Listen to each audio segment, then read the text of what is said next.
Aerospace carrier, inside Nick Fury's office. Although Nick Fury doesn't know the details of this battle with aliens. But he knew that if Su-Che wanted to stop it, there must be no way for Loki to escape from that transparent jar. There is no chance to open the space transmission channel and attract aliens to invade the Earth. The battle with the aliens must be won. Nick Fury is convinced of this, the result. So all we have to do now is let Loki escape.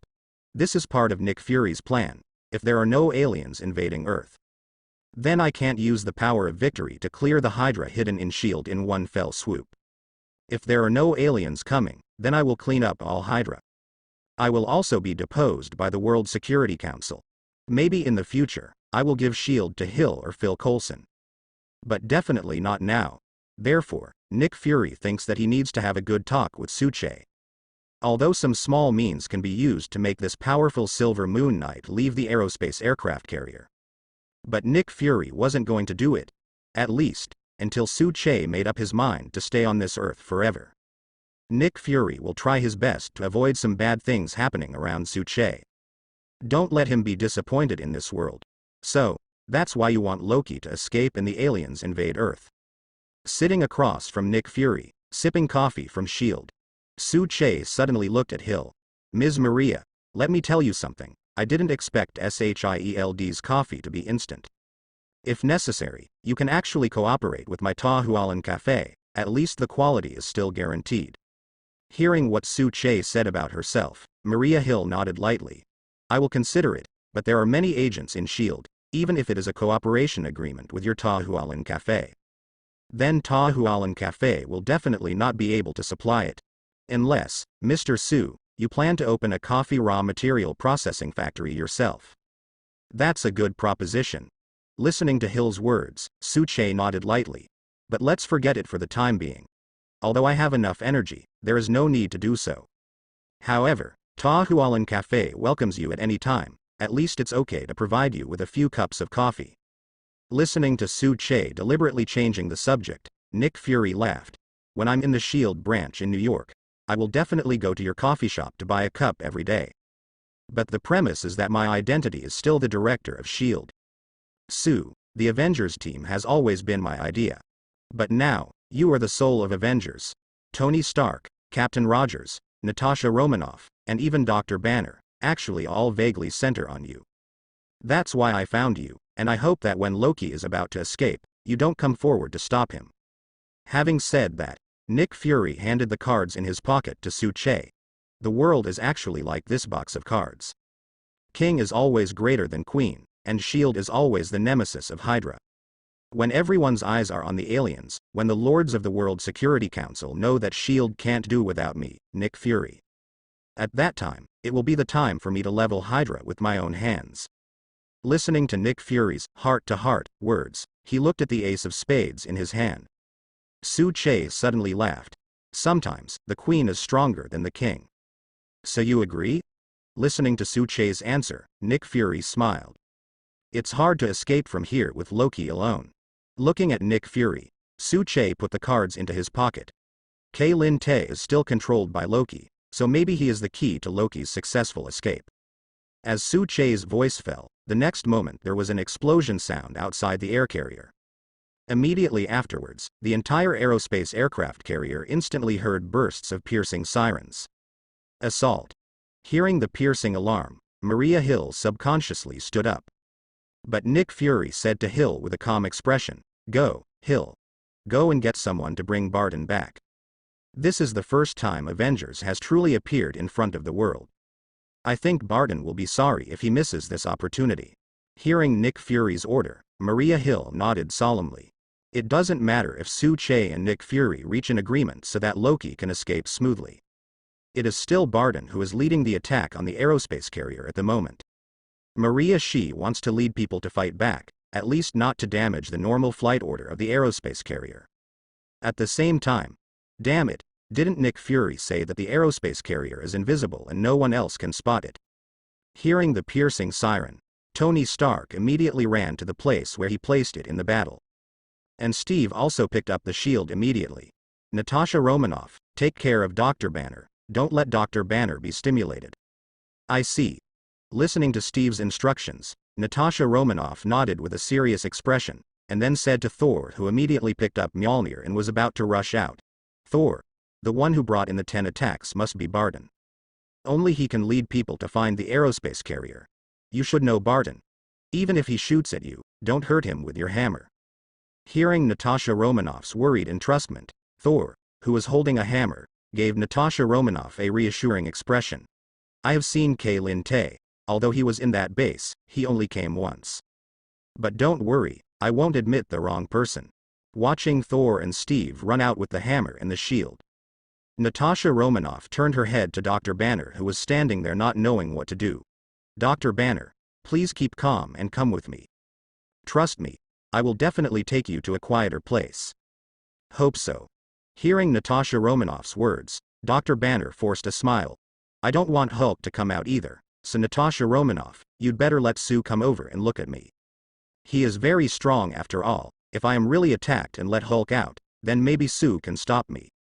On the aerospace aircraft carrier, the fierce battle begins instantly. Tony Stark, who was wearing a battle armor, had just dealt with the miscellaneous soldiers brought by a few grams of Lin Tae Barton. A violent explosion was heard. Before I could figure out what was going on, I heard Maria Hill's voice coming from the headset. Tony, the number 3 turbine was blown up, and the number 2 turbine also started to stall. If it can't be repaired in time, then this aerospace carrier is likely to crash. Receive.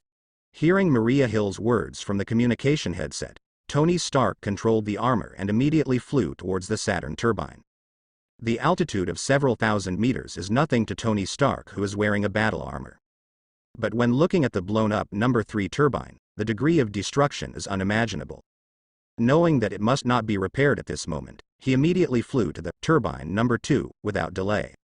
Damn it. After looking at the scan of the battle armor, there are almost a large number of failures on the number 2 turbine. Tony Stark then said to Steve through the headset, Steve, I need you to come over and help me. The direction of the turbo. Kicking an enemy away, Steve retracted the shield, heard Tony's voice from the headset, and picked up the submachine gun on the ground. Got it. Hold the submachine gun and run in the direction of the number 2 turbine, and use bullets to eliminate the enemies blocking the way. Opening the door leading to the number 2 turbine, the direct exposure to the strong airflow at an altitude of 9,000 meters directly made Steve frown. It's not that he is afraid of heights, but that the damage to the number 2 turbine is beyond his imagination. The surrounding hulls were blasted and exposed to the air, and there were layers of white clouds drifting past under their feet. Standing on the edge of the damaged hull, Steve said loudly to Tony Stark through the headset, Tony, I have arrived at the designated location. What can I do now? Steve, although the number 2 turbine is damaged, it is much better than the number 3 turbo. Controlling the battle armor to stand on the burning hull, he raised his hand and sprayed out the fire extinguishing agent to extinguish the flames. I just checked, the temperature here is too high, so I have to connect the supercooling system first. Why? Only in this way can we enter the rotor. Damn, there are still a lot of hull wreckage left by the explosion in the middle of the turbine. I have to go inside the turbine to clean up the wreckage in a while. As he spoke, Tony Stark, who was standing in the air, controlled the armor to clean up the wreckage outside. Then he raised his finger and said, Steve, you have to go to the engine control panel and tell me those relays are overloaded. Listening to Tony's words, Steve didn't have hesitation. He took 2 steps back and jumped up suddenly with a run-up. Regardless of the height of more than 9,000 meters under his feet, Yu grabbed the damaged hull as a support point in the air, and then jumped to the other side. As soon as he jumped to the foothold, a piece of wreckage under Tiff's feet fell directly from the air. He glanced at the fragments of the shipwreck that fell from a height of nearly 10,000 meters in the bitter cold wind. Steve turned his head and came to the control panel and pulled it out forcefully. Looking at almost all the control panels with flashing red lights in front of him, Steve pressed the headset and said, Tony, maybe this job should be given to Sue. What's wrong? Can't you understand? In the era I was familiar with 70 years ago, it seemed that there were no such densely packed high-tech gadgets, and even if there were, I didn't learn this aspect. Looking at a pile of densely packed circuit boards with red lights flashing in front of me, Steve pressed the headset and said, I really can't understand it, so I said I want Sue to come over. In my eyes, this is a lot of electrical appliances and the like. Okay. That's fine, you just do what I tell you to do. But by the way, Steve, where's Sue? It seems that I haven't seen the shadow since I was attacked.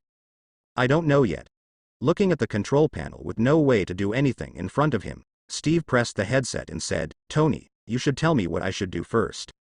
As for Sue, you don't have to worry, even if there are 100 times more enemies than this, there won't be any danger.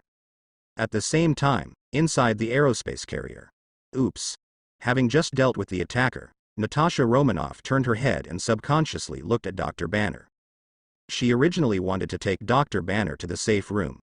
After all, in the safe room, there is no need to worry that Dr. Banner will go crazy. Unexpectedly, before reaching a safe place, a team of attackers attacked from the front. He eliminated the raider team very neatly, but when he turned his head to look at Dr. Banner. But I found that Dr. Banner was kneeling on the ground in pain at this moment. The color of his body began to slowly turn green, and his size began to grow. Even the clothes on the upper body began to tear. Obviously, the bullets of those attackers attacked Dr. Banner just now, which directly made Bruce Banner uncontrollably start to change towards Hao Shu. Seeing this scene, Natasha Romanoff immediately held the gun vigilantly, and kept saying to Bruce Banner, Dr. Banner, calm down, trust me, I will definitely take you to safety. Roar. Before Natasha Romanoff could calm down, Dr. Banner, whose upper body had transformed into greens in the next second, slapped the ground vigorously.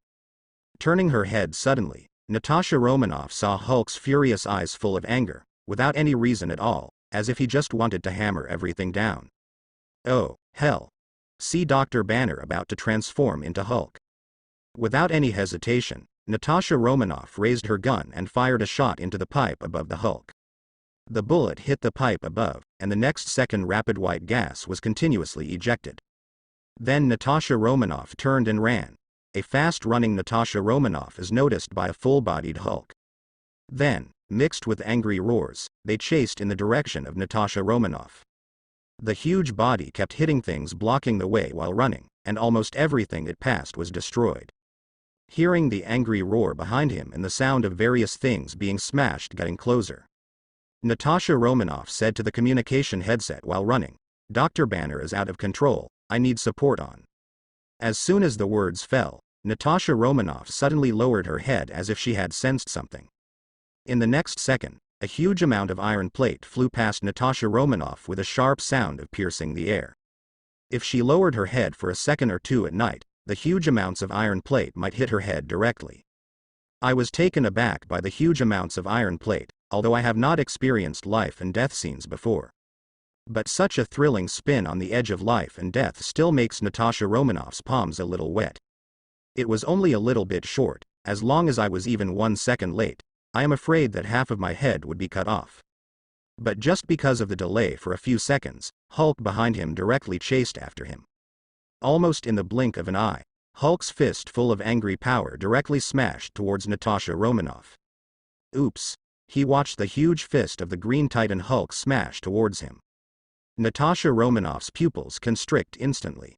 Natasha Romanoff, who had just tumbled into the corner avoiding that deadly iron plate, was now inescapable. Knowing that it was useless, he could only subconsciously raise his arms in front of his head, watching the huge green fist smashing towards him. Huge amounts of fists slammed towards Natasha Romanoff with an angry roar, its power seemed to be able to destroy everything. Just at this critical moment, a figure appeared in front of Natasha Romanoff in an instant, forcibly resisting Hulk's angry attack by relying on his physical fitness.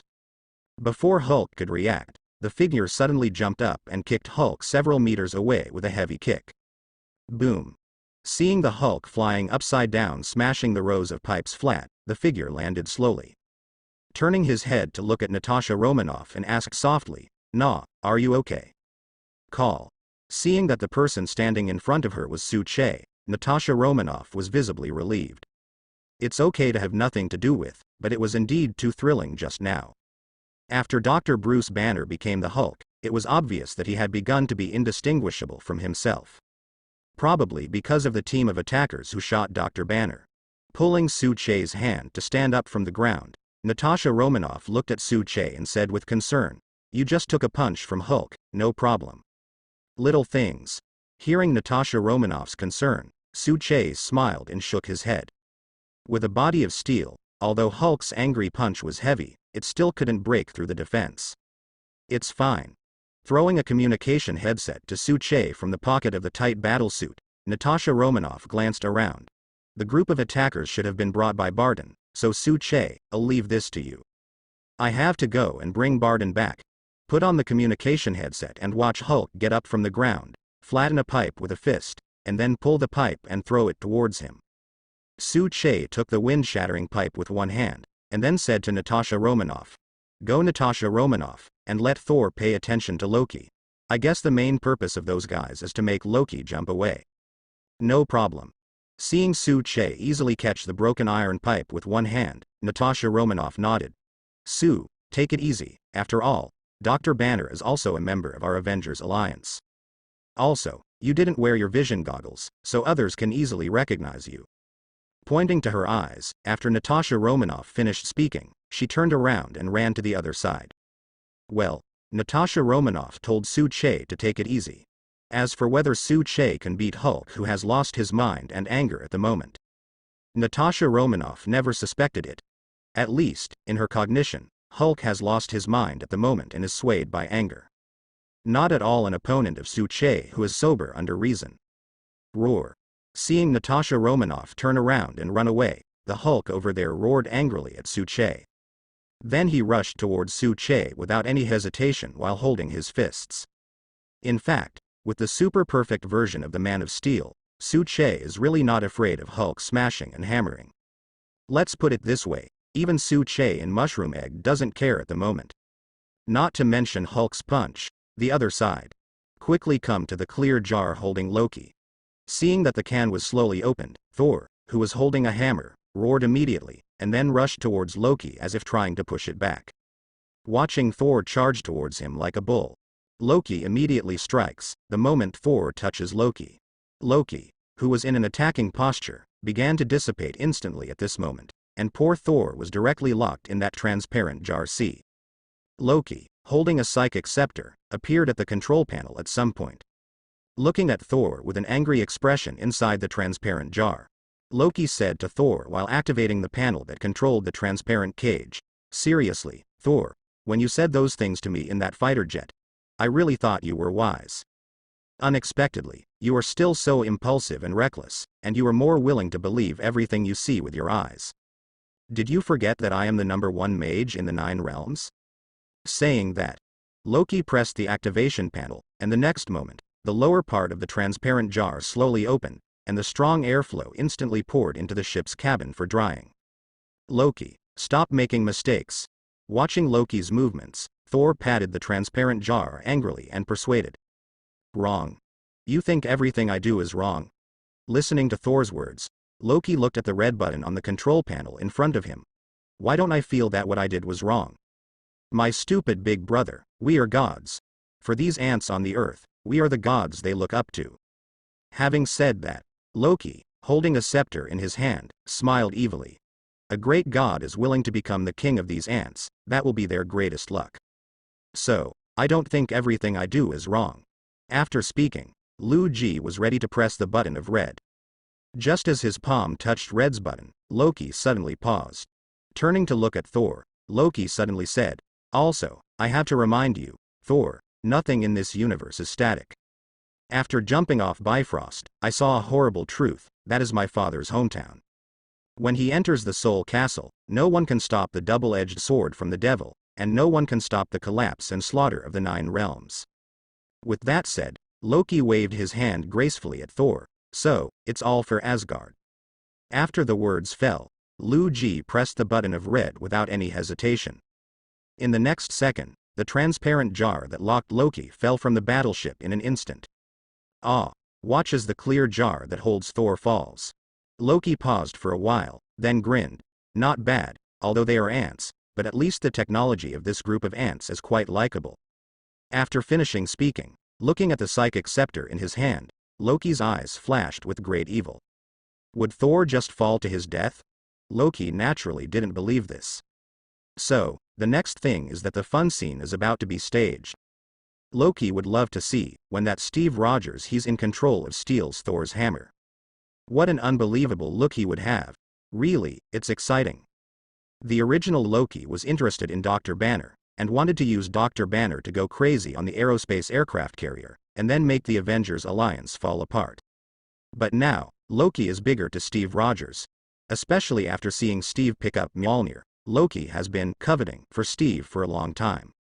There is a person who can pick up Mjolnir and get the power of Thor to become his subordinate. The most interesting thing is that this person happens to be one of the members of Avengers. Well, Loki thinks, it's going to be pretty dramatic. Not to mention, seeing Thor shocked, an expression of disbelief. Gosh, is there anything more exciting than this for Loki? So, when Loki with a psychic scepter appeared in front of Steve Rogers, Steve didn't look surprised at all. Sure enough, according to what Sue said, Loki's target has always been me. So Tony, give me 2 minutes, I'll deal with the escaped guy in front of me first, and then I'll help you. Inside the number 2 turbo, Tony Stark, who is using fuel to keep pushing the turbine. After hearing what Steve said, he immediately asked Jarvis to reduce the fuel boost and slowly rotate the number 2 turbine. Otherwise, if Steve can't deal with Loki as soon as possible, once the number 2 turbine is spinning rapidly, then huge amounts of thrust speed will suck themselves into the spin of the turbine. It seems that you have already prepared. Looking at Steve Rogers holding a shield and staring at himself, Loki cracked his mouth and laughed. You know, a drama that can be called a classic will never lack a twist of conflict. The betrayal of companions, the killing of siblings, and the death of relatives are always the eternal topics of drama. So, I like to see this happen. It's like before Loki finished his long speech, Steve threw the shield at Loki in the next second. Poor Earthlings. Dodging the shield thrown by Steve, watching Steve rush towards him like a shadow and start killing him mercilessly. Loki dodged Steve's attack while frowning. Damn it, it's not polite to interrupt a god's speech. While speaking, Loki held the psychic scepter and launched an energy attack towards Steve. But Steve rolled over and picked up the shield to resist, and then rushed to the embankment to use the most skilled melee combat. It was almost a life and death fight from fist to flesh, and for a while Loki found himself a bit overwhelmed. It's not that Loki's level is not as good as Steve's, but that he wants to fight close to him in a small space, and on the other hand, he wants to use his psychic scepter to control Steve. Originally is a difficult idea. After all, Steve's fighting skills are not just simply possessing super physical fitness comparable to ordinary people. But Loki is mage after all. After dodging the attack from Steve, he instantly transformed into a duplication to confuse the officials. Appear behind it at the same time. When he saw a knee but broke the phantom, while he turned around, Loki quickly put the tip of his psychic scepter on Steve's body. Seeing this scene, Loki's serious expression after his speech was interrupted turned into a smile again at this moment. Ants are always ants, even if they are stronger than other ants, that is. Before Loki could finish speaking, Steve kicked him out with a heavy kick, and then threw his own shield towards Loki. This is impossible. Unprepared, Loki was kicked out, dodged Steve's shield attack, and took advantage of the opportunity to get up directly from the ground. Then he looked at Steve Rogers with a look of disbelief. Why aren't you under control? It's impossible. Nothing is impossible, this only shows that you are not a real god. After the words fell, Steve rushed to Loki again. Inside the number 2 turbo. Boom. The turbo fan blades that were like a stone wall spun quickly and held Tony Stark directly from behind. Then Tony Stark was knocked into the air by the rapidly spinning turbo blades and kept rubbing against him. Oops, Steve. Help me. Constantly being crushed and blown away by the double-sided turbo blades, like a mouse dropped into a wall breaker, Tony Stark wanted to escape but couldn't. Even the sturdy steel armor began to emit sparks. Hearing Tony's call for help, Steve grabbed a piece of broken ship hull and stabbed towards Loki, who had an unbelievable expression at the moment. Watching Loki dodging subconsciously, Steve didn't care about continuing to attack Loki, but jumped forward suddenly, not caring at all that there was an altitude of nearly 10,000 meters below. With the help of huge amounts of inertia, he landed a forward roll, and then pulled down the red wrench that symbolized Tony's fate without any hesitation. Behind him is Loki, who raised his psychic scepter, ready to launch an energy attack on him. It can be said that at this moment, only the energy of the scepter of the mind is emitted. Then Steve's whole body will be shot down from a height of 10,000 meters. Without a parachute, he might fall to his death from a height of 10,000 meters. But facing Tony's call for help, Steve didn't have any hesitation at all. Inside the number 2 vortex gear, as Steve pulled down the wrench, Tony, who was constantly being rubbed and squeezed in the crack, finally jumped down without any hesitation after the lower fan blade opened.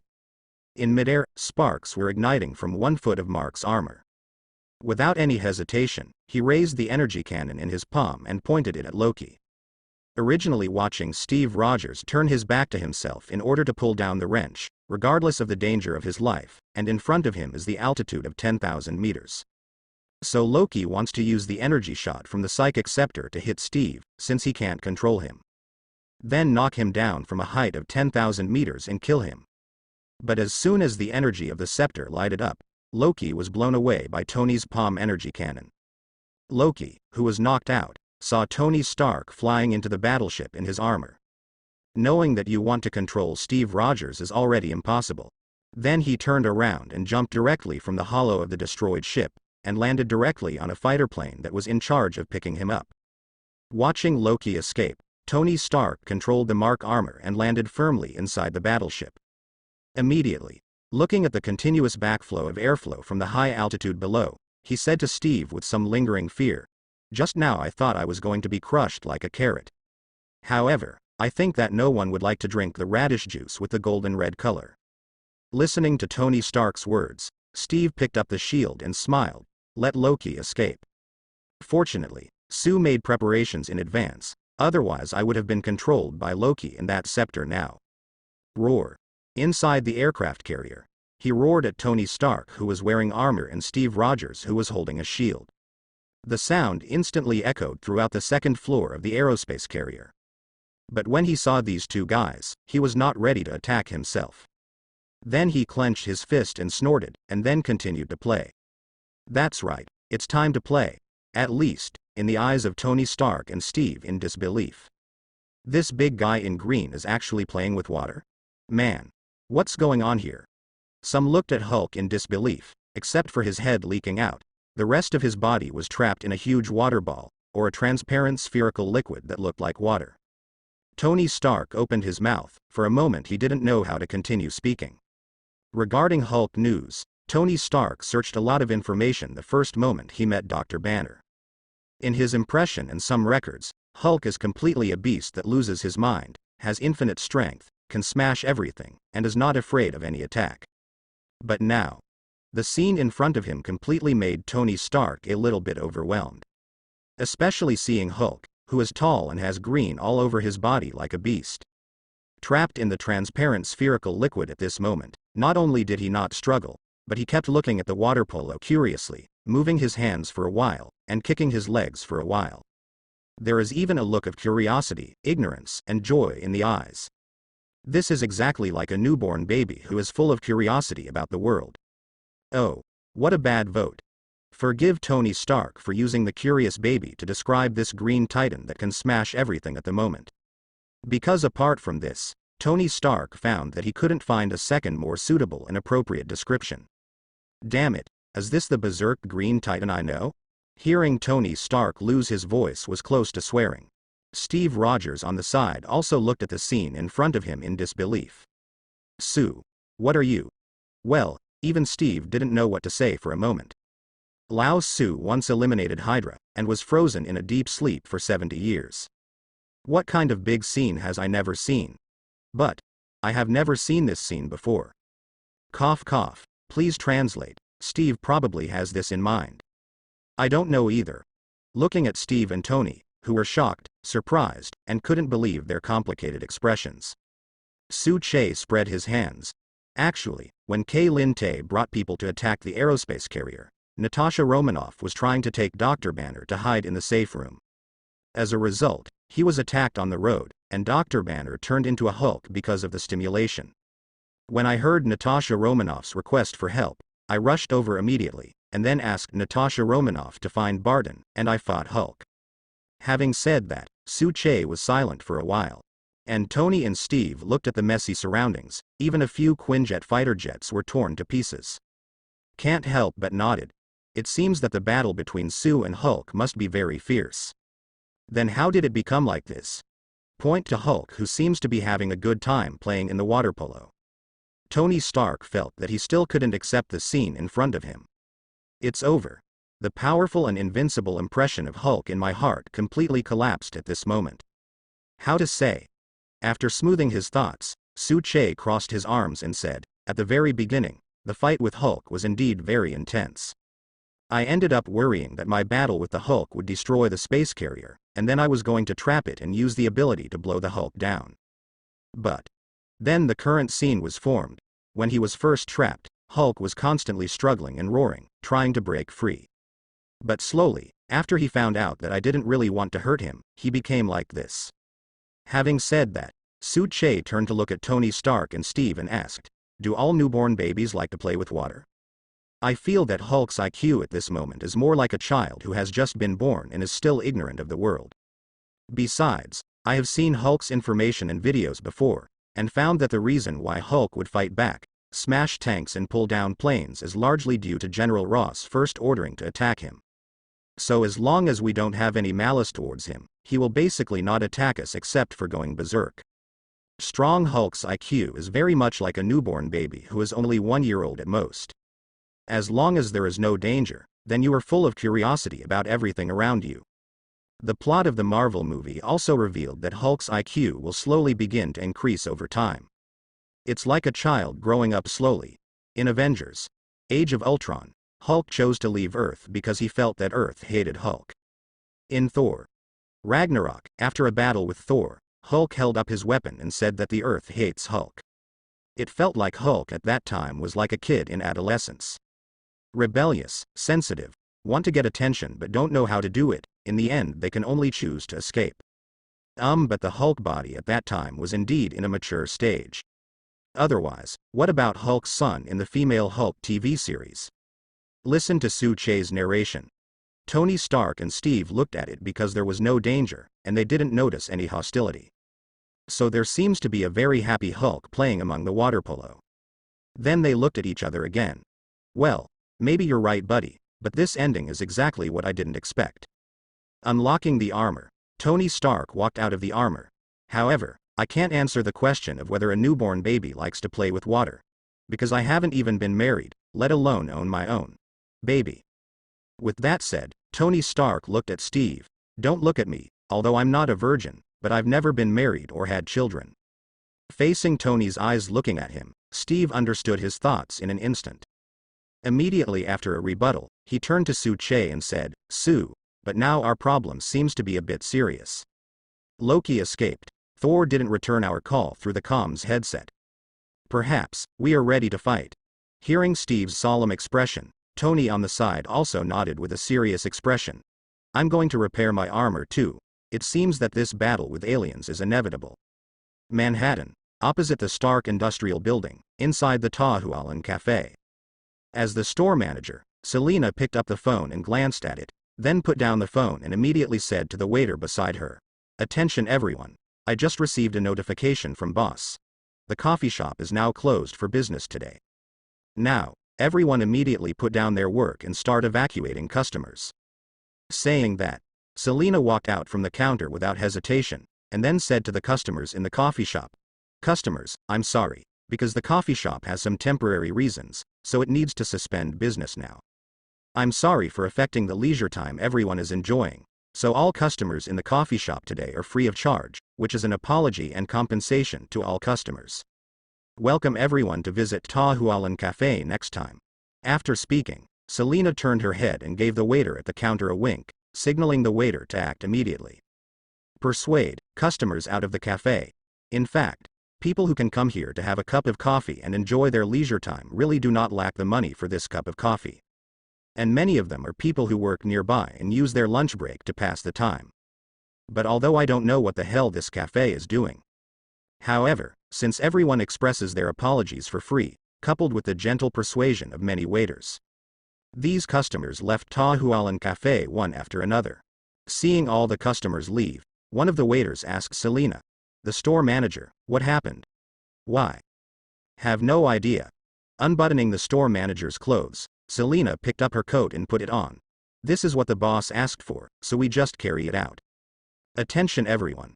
Change your clothes and leave Peach Blossom Forest within 5 minutes. Although you only have half a day of work today, your salary will still be paid normally. Urging the rest of the waiters to leave quickly. Wait until the waiters leave. As the store manager, Selena was the last one to walk out of the coffee shop and locked the door, and pulled down all the anti-theft nets and rolling doors. After checking around and found nothing missing, only then did Selena leave Ta Hualan Cafe with peace of mind. In fact, she didn't know why the boss sent this message to herself. But as the store manager, Selena chose to do so without any hesitation. Aircraft carrier. What's wrong? Leaning close to Su Che, looking at Su Che who just finished texting, Natasha Romanoff asked with a smile. Send Selena a message and tell her to evacuate all customers in the store and close the store. Facing Natasha Romanoff's curiosity, Su Che did not choose to hide it. You mean, Loki will choose to be in the Peach Blossom Cafe? No, where is the Stark Industrial Building where the aliens descend? Hearing what Su Che said, Natasha Romanoff reacted instantly. If nothing else, it should be, by the way, how is Barton doing now? Almost recovered. Turning to Dr. Banner who had recovered to normal, Natasha Romanoff said to Su Che. After all, Barton is not from common, so even if he is controlled by the mind and controls Sui. But it's all right now. Having said that, Natasha Romanoff waved to Tony Stark who had just repaired his battle armor, and then said to Su Che. Then shall we set off now? What's the matter? What are you two whispering again? Facing Natasha Romanoff who was waving to him, Tony Stark walked over and asked. Where's Pepper? Is she in the Stark Industrial Building, or the Avengers Alliance base? Not here, as you know. Stark Industrial Building has been researching new types of clean energy since the weapons department closed, so Pepper went to Los Angeles to prepare for an acquisition with a company there. Halfway through the speech, Tony Stark suddenly reacted. Then he looked at Su Che and Natasha Romanoff. You mean, the place where the reindeer chooses the aliens to descend will be the Stark Industrial Building? Before the two could answer, Tony Stark cursed subconsciously. Damn it, this baby reindeer will cause trouble for his father Tony. What are you waiting for? Looking at Su Che and Natasha Romanoff, Tony Stark immediately said, Action, guys, I don't want to see the Stark Industrial Building being destroyed like this. Tony, you go tell Steve and Barton and Dr. Banner so they get their weapons ready for battle. Nah, you go fire up the Quinjet. We'll be leaving in 10 minutes. Listening to Su Che's instructions, the two nodded immediately. Watching the notification from the two people, get ready to get ready. Su Che got up and went to Nick Fury's side, inside Nick Fury's office. I'll ask Hill to try to tune all communication channels to internal signals. Looking at Su Che, Nick Fury said seriously. I used to think that everyone in S.H.I.E.L.D. was under my control. But I didn't expect that the Aegis, which looks stable, actually has a huge amount of crack inside. But it doesn't matter, I can assure you, Sue, at least when you are fighting. No one will fly a fighter plane from an aerospace carrier to drop mushroom eggs over Manhattan. I don't like things like this kind of thing where the comrades in front are fighting for the safety of the world, but the allies behind are stabbing knives. Hearing Nick Fury's very serious assurance, Su Che nodded. I hope so. But to be honest, Nick, you'd better clean up S.H.I.E.L.D. quickly. I don't want the Avengers Alliance to end up in a prison in the sea. Otherwise, I don't mind the seawater flooding back at the end. Nodding to Nick Fury, Su Che got up and left. Relax, at most 1 month, S.H.I.E.L.D. will return to normal. If I can't do it, I'll go to the cotton field and eat fried chicken with watermelon in my arms. Seeing the back of Su Che getting up, Nick Fury said something with confidence. If these words came from Su Che, then Nick Fury would feel discriminated against. But, this is what he said, so, it's just a joke, to express his confidence. Well, Su Che would love to say the same to Nick Fury, if he could. After more than 10 minutes, standing in front of the transparent glass of the aerospace carrier. Watching the Quinjet take off, the members of the Avengers Alliance, save for the hapless Thor, have assembled for New York. Nick Fury touched his pocket only to find that the cards he often played had been taken away by Su Che. After feeling empty, Nick Fury was silent for a while, and then said to Maria Hill, Hill, immediately blow up all the things that can take off on the aerospace carrier except the one under our feet. Top floor of the Stark Industrial Building. Standing on the edge of the roof of the building with a psychic scepter in hand, looking at the view of Manhattan below. The corners of Loki's mouth curled up unconsciously, though not completely tearing apart that so-called Avengers. But it doesn't matter, I still have a second hand specially prepared for Avengers. To be precise, it was specifically for that Silver Moon Knight Su-Che. Prepared by the most mysterious and powerful Avenger in Barton's mouth.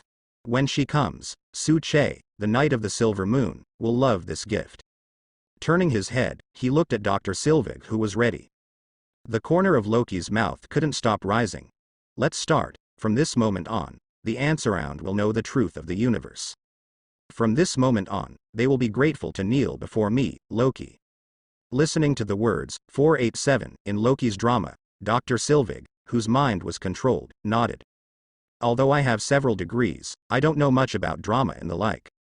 So sometimes I really can't catch the words of this new master. But after this conquest of the earth is over, maybe I can introduce him to the drama actors I know. Otherwise, it would be embarrassing for the new owner to open his arms like a victor and say lines. Down below, the street. It was noon, and there were a lot of people on the street at this moment. Shopping girls with bags on their backs, office workers who come out to eat lunch during their lunch break, employees of Stark Industries complaining about the sudden closure of Tahualan Cafe. Many people are very relaxed at the moment. Until there was a sudden buzzing sound in the air, and the originally leisurely people subconsciously looked up. OMG. God. Hell, is the end of the world coming?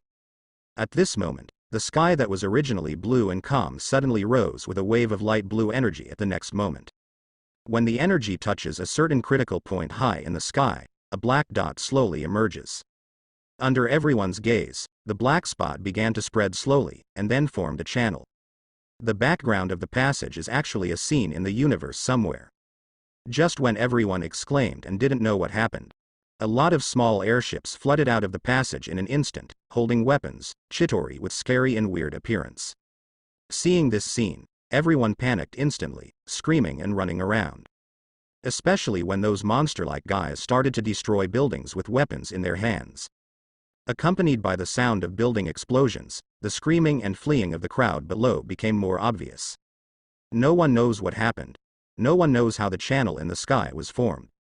But everyone knows that now it is necessary to escape here as soon as possible. Otherwise, under the attack of this group of monster-like aliens, they are likely to die here. Not far away. Oh my god. Natasha Romanoff, who was driving a Quinjet fighter, looked at the aliens pouring out in front of him, and the buildings that started to explode outside. Immediately turned his head and said to everyone, "Everyone, the space channel has been opened, and the group of damned aliens have arrived. Nah. Open the cabin, Tony, you and I will deal with these enemies, Steve. The mission of ground rescue will be entrusted to you." Looking at the scene outside, he gave orders without hesitation. Not that Su-Che is the captain of this Avengers or something. Rather, almost the entire Avengers alliance is currently formed around him. So it is most appropriate for Su-Che at the moment to give orders at this moment, or to say that it is the right thing to do. Perhaps after this New York battle is over, the tacit understanding among members of the Avengers alliance will improve, and everyone will know what they should do. But now is not the time to be humble. Receive. Hearing Su-Che's instruction, Steve held the shield and nodded without hesitation. What about me? Seeing that Su-Che and Tony Stark were about to fly out, Dr. Banner quickly asked, "Then what should I do?" "Stay angry, Dr. Banner." Turning to look at Bruce Banner, Su-Che said seriously, "Remember, your subconscious can influence Hulk to make a decision. So, stay angry, distinguish friend from foe, and smash hard." Hearing Su-Che's instruction, Bruce Banner pursed his lips, then nodded lightly. "Okay, I will do my best." As the cabin door opened, Su-Che and Tony Stark, who had been impatient for a long time, flew out in an instant. And Natasha Romanoff also began to control the Quinjet fighter and began to land. Air. The shoulder switch of the battle armor is turned on, and miniature shoulder bullets rise up one after another, flying straight towards the Chitauri in the air. Damn alien reptiles, Su, let us compete, who can grasp more alien Zergs. Well, alien Zerg, That's the name Tony Stark gave these ugly-looking Chitauri. Okay. Watching Tony take the lead in launching the attack, the Soviet retreat that had been prepared in the air opened up instantly. The extremely compressed black drops instantly shot towards the Chitauri in the air. Boom. Boom. Boom. Attack those Chitauri airships that are swaggering in the sky with the compressed black liquid to the extreme. In the next second, a violent explosion exploded in the air instantly. The explosion of drops of black profound liquid set off bursts of flames, as if blossoming fire lotuses bloomed in the air. Tony, 60-13. Well, on a Chitauri airship, in addition to the one who is in charge of driving, there is also one who is holding a weapon and launching energy to attack and cause damage. So, one airship equals 2 Chitauri, no problem. Hearing Su Che's words, Tony Stark fired palm energy to destroy 2 Chitauri airships. Then he looked at the blooming fire lotus in the air and said to Su Che, "Dude, it's not fair, the missiles and energy on my body will always run out. And your original ability can't be used up anyway." Facing the energy attack of the Chitauri weapon, it rushed up and directly hit the airship without dodging. Looking at the small airship that exploded when it hit him, he said to Tony, "What did you say?" "Depend on." Seeing that relying on its own speed, it can actually smash a small airship, but originally it didn't suffer a little damage. Tony Stark landed on the airship and threw 2 Chitauri down, then said, "No matter how many times I read it, your nickname should not be Silver Knight. You might as well change your name to Clark Kent. Okay. Then change your name to Bruce Wayne first." Looking up at the continuously falling Chitauri, countless drops of black profound liquid condensed around Su Che, and followed Su Che directly into the sky. Damn it. Throwing out the shield knocks a Chitauri who misses the ground to the ground. Steve rushed forward to help the civilians who fell on the ground. "Get out of here." Under normal circumstances, seeing the legendary hero in a striking uniform makes many people want to turn into fans. But in this case, the main focus is to escape. Life is almost gone, who cares about autographs, group photos, etc. Seeing the girl who was supported by him run away in embarrassment, she didn't even care about the bag that fell on the ground. Steve stepped on the edge of the shield and caught the shield as it popped up. Then he turned his head immediately. "Natasha Romanoff, you and Barton quickly transfer the people on this street, and at the same time cooperate with the guards to seal off the surrounding area. Hulk. Put your eyes on Hulk, who is clenching his fist at this moment and has just transformed into a green titan." Steve pointed at the damned Chitauri on the surrounding buildings, and said, "You and I will clean up those aliens on ground." Looking at Hulk, who was gasping angrily with clenched fists, Steve didn't know if he understood or not. Thinking about what Sue said, the IQ of Hulk at the moment is that of a 1 or 2-year-old child. Then he pointed to those Chitauri and repeated again, "They are our enemies, and they are round and flat." Facing Steve and repeating again, Hulk seemed to understand, and then he thumped his chest hard. The whole person jumped onto the surface of the building dozens of meters away, grabbed a Chitauri and started smashing it crazily. Watching the Hulk start to move, Steve raised his head and took a look. It seemed that he was driving Wushuang Su Che again in the air. I saw that Su Che was rushing towards the space channel at this moment, and the black profound liquid beside him was densely packed like black rainwater to form a skynet. The Chitauri airship was continuously upside down, and then the black profound liquid began to explode, and the entire sky was like a sea of flames. Watch as the remains of Chitauri and shattered airships continue to drop. Steve exclaimed, "It's a big scene, I really envy these flying abilities." After speaking, ignoring the wreckage falling from the sky, he took the shield and rushed towards Chitauri, who was missing on the ground. I don't know if I thought of the scene of flying in the air with a hammer to summon thunder some time ago. Inside the building, many people hiding in the building secretly watched the fighting outside. Some people even took out their mobile phones to take pictures outside. When I saw those terrifying and powerful aliens, they didn't seem to have the slightest ability to fight back under the attack of the Silver Moon Knight in the silver white cloak battlesuit at this moment.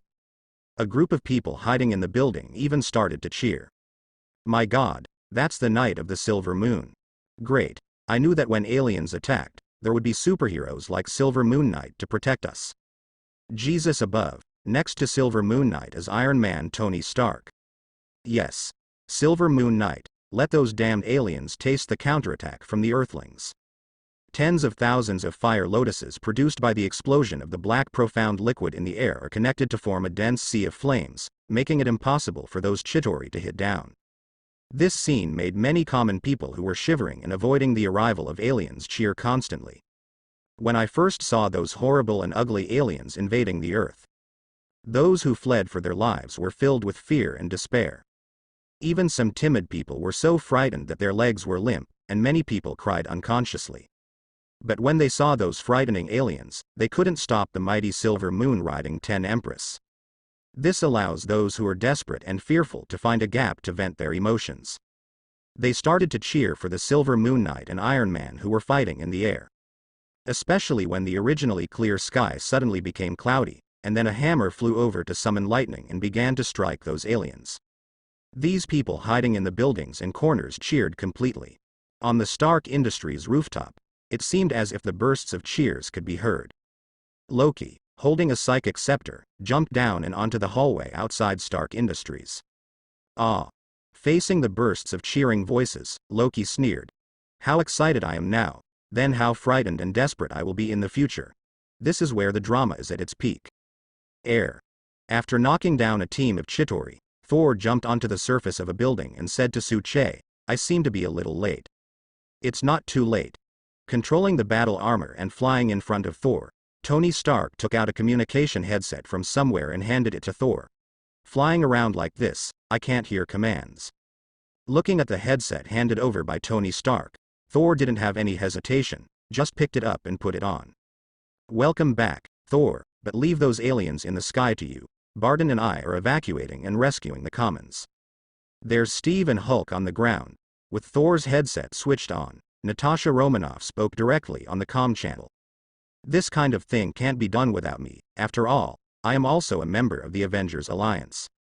Seeing the 200 Zetas still descending continuously, a stern look flashed in Thor's eyes. Next, let's compare who can kill the most enemies. Whoa. Then you have to go to the back row.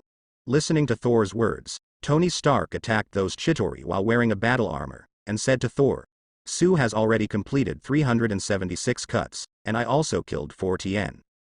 Tony, 400 to be exact. Hearing Tony Stark's words, Su-che landed on a Chidori airship, snatched Chidori's weapons, and used their weapons to attack them while correcting Tony.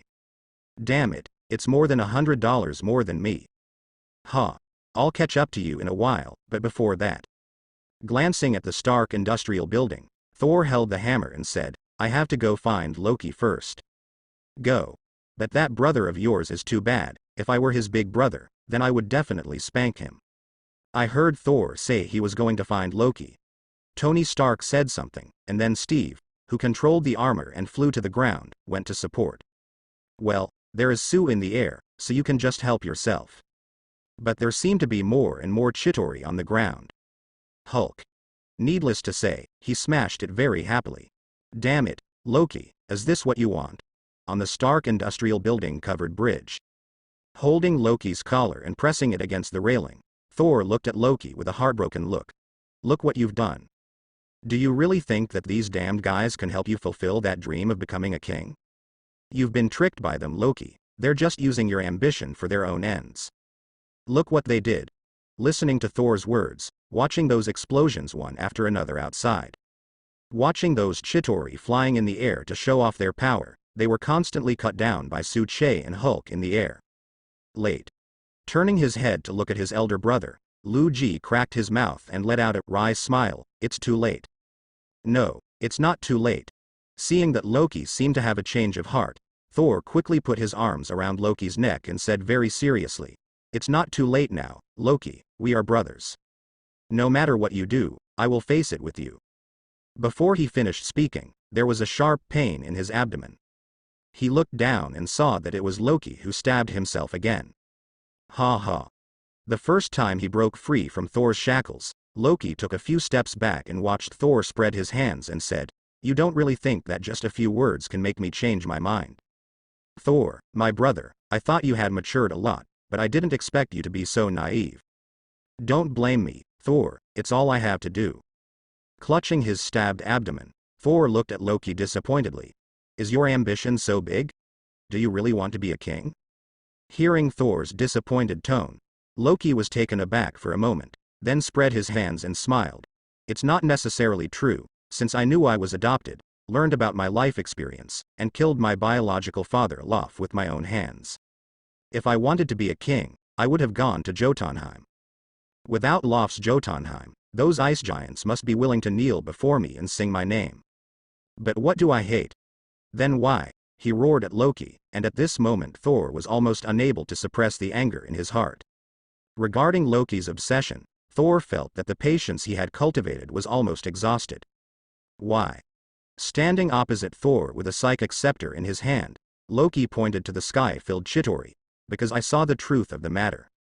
Thor, the earth is doomed, even with that angry beast, but a beast is a beast after all.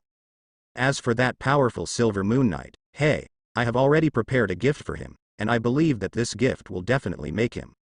Before Loki could finish speaking, Thor rushed up instantly, raised his hammer and sent Loki flying. Looking at Loki, who was thrown into the air by his own hammer and fell, and then was caught by Chitauri's small airship in the middle of the sky, Thor breathed a sigh of relief. This hammer was a relief. Damn it. Why is my younger brother so stubborn? Hiss. Sitting on Chitauri's airship, Loki rubbed his shoulder that was just blown away by a hammer. What did this reckless idiot learn on Earth? Up. After finishing speaking, Loki looked over the teleportation channel. Those Chitauri were not Su Che's all-in-one enemy at all. Even standing alone in the air, he can eliminate more than half of the Chitauri soldiers. Seeing this scene, Lu Ji held the psychic scepter and conveyed the order, all attack. Following Loki's order, the Chitauri soldiers who were continuously flying down suddenly began to slowly decrease. Then a steel-like head of an ancient ferocious beast gradually emerged from the space passage. Nuo Da's head and huge body are full of oppression, as if a short person is facing the ancient prehistoric beast. Oh my God. God. Damn it, the end of the earth has come. Mother, the civilians who were still hiding in the building cheered for the Silver Moon Knight and Iron Man. After seeing a series of steel behemoths full of oppression and fear coming out of the space transmission channel, these people suddenly wailed and despaired. In their view, no matter how strong the Silver Moon Knight and Iron Man are, they can't resist these giant steel beasts at all. What the hell is this thing? Seeing the giant steel beasts, even Tony Stark, who was standing in the air, was stunned. The missile system on the shoulder was activated, and dozens of missiles were fired directly at the giant steel beast. Boom. Crack. Boom boom boom. As the missiles exploded on the ferocious steel beast, although the iron armor of the giant beast was blown to pieces, it was unable to cause fatal damage to the target at all. Backquote, damn it. Seeing this scene, Tony Stark cursed. In the original movie, Tony first asked where Hulk was through the communication headset.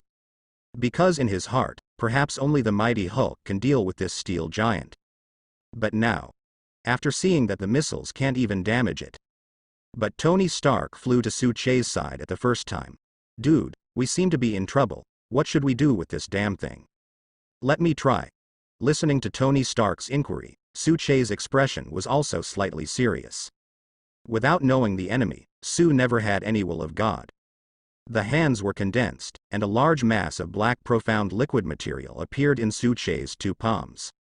Before Tony Stark could react, Su Che suddenly rushed out, directly flying into the giant mouth full of sharp iron teeth of the steel monster. On the ground, God, Rogers, Su actually got into the mouth of that steel beast. Natasha Romanoff exclaimed after killing the Chitauri soldier in front of him with a pistol. Clint Barton, who had just been brought up to the roof by Tony Stark, was standing on the roof firing arrows and telling him where he needed support. At this moment, he was also surprised and said, "Is this intentional by Su? He wants to attack inside that giant steel beast. What if the inside of that giant steel beast is also extremely hard? What should Su do?" The ground swells. Looking up at the oppressive giant steel beast, Steve Rogers had a flash of worry in his eyes, but said firmly in his tone, "Trust Su, he will definitely find a way." Steve has great trust in Su Che's strength, but Hulk doesn't think so. When he saw that his friend, who was playing with water, was actually swallowed by those big guys, immediately clenched his fists and roared furiously, then jumped up high without any hesitation. wanting to smash that big monster flat, and then save his friend from his stomach. Oh my god, are aliens going to attack the Earth? We don't know what happened, but just like what you saw, a big hole suddenly opened in the sky. My god, aliens really came out of that hole. What are we going to do? Where's the guard? Where's our National Guard? OMG, look, that's the popular Silver Moon Knight and Iron Man Tony Stark. Thankfully, in front of Silver Moon Knight and Iron Man Tony Stark, those terrifying aliens have no resistance at all. Silver Moon Knight hail. It's great, not only them. There is a person on the ground with a shield fighting against aliens. Oh god, that's our legendary hero Captain Rogers. These reporters are naturally indispensable for a major event like this kind of alien invasion of the Earth. Although many ordinary people can't even avoid it, these reporters can't wait to rush to the center of the incident to report. As it is now, they have restrained themselves from live broadcasting live reports in a helicopter a few streets away. Although I dare not joke about my safety, but under the trend of fame and fortune, no one wants to miss such an opportunity. My god, the Silver Moon Knight actually rushed into the mouth of that giant steel beast. My god, look at the fangs of that giant steel beast, they are so sharp. God, please don't put our Silver Moon Knight in danger. As the camera zoomed in constantly, countless people watching the live broadcast were praying, nervous, and terrified. No one knows why the peaceful day was broken by the alien invasion. But they know that at this critical moment of danger, there are also some superheroes like Silver Moon Knight guarding the Earth and protecting them. When everyone saw with their own eyes, the Silver Moon Knight in the silver-white battlesuit bravely rushed into the mouth of the giant steel beast, as if he had been swallowed by Chen Zeng in one gulp. Many people in front of TVs and computers prayed for this superhero. When he saw the inside of the giant steel beast that swallowed the Silver Moon Knight, there was an earth-shattering explosion. When I saw that the middle part of the giant steel beast ignited flames due to an explosion, and then instantly fell from the air. However, the Silver Moon Knight stood intact in the air, his silver-white cloak rustling, as if a god had descended from the mortal world. At this moment, everyone in front of the TV cheered for this superhero who guarded the Earth and them. On the battlefield, after destroying a giant steel beast very easily, Su Che looked at more than a dozen giant steel beasts above, and then said to the members of the Avengers Alliance in the communicator, "Everyone, that giant steel beast that looks terrifying is actually not as threatening as we imagined. They're more like vehicles that take on those Chitauri soldiers, and as soon as they lose power, then they. Su, be careful behind you." Before Su Che could finish speaking, Natasha Romanoff's hasty voice came out immediately. In an instant, a sharp sound that pierced the air sounded behind him, mixed with destruction. As if to cut through the power of thunder, Su Che was split into two halves. Sensing the attack behind him, Su Che didn't dodge, but turned around instantly. Boom. The extremely sharp giant blade more than 3 meters long fell directly on Su Che's shoulder. But in the next second, except for the crisp sound of chopping on Su Che's shoulder. But it didn't cause even the slightest damage to Su Che. On the contrary, the back of the giant blade was firmly grasped by Su Che with one hand. No matter how hard the owner of the giant blade tried, he couldn't take it away. Finally, you have shown up. Firmly grasping the back of the giant blade, Su looked at the man with the giant blade expressionlessly. In front of him, the owner of the 3-meter-long, extremely sharp blade is a woman in tights with blue skin and white hair. Sure enough, just as Loki said, Silver Moon Knight, the most powerful superhero on Earth. Facing Su Che, who was holding the giant blade, the blue-skinned, white-haired woman chuckled lightly. "However, how did you know that I was going to attack you? With just one Loki and these Chitauri, Earth cannot be conquered." Snatching the extremely sharp giant blade, looking at the blue-skinned, white-haired woman in front of her, she didn't resist at all, but handed the giant blade to herself. Su Che held the giant blade and took a look. "Thor said through communication that Lu Ji prepared a gift for me. I thought it was going to be Ebony Maw or Black Dwarf. You actually know us?" Looking at the young man on Earth in front of him, he can say Ebony Maw and Black Dwarf in one go. The blue-skinned woman raised her eyebrows slightly in surprise. "Sure enough, you are not as simple as we saw. You deserve to be called by the Master from Lanza Planet. But it doesn't matter, since the Blade of Death can't take you away. Then I look forward to seeing the scene where you and your partner kill each other." After the words fell, the blue-skinned woman giggled twice, and her ink-like eyes flickered with energy. Remember, my name is Supergiant, and the master you will serve is the Great. Before the haughty words could be finished, Su Che pinched his throat instantly. You magicians, don't you understand the meaning of kite flying?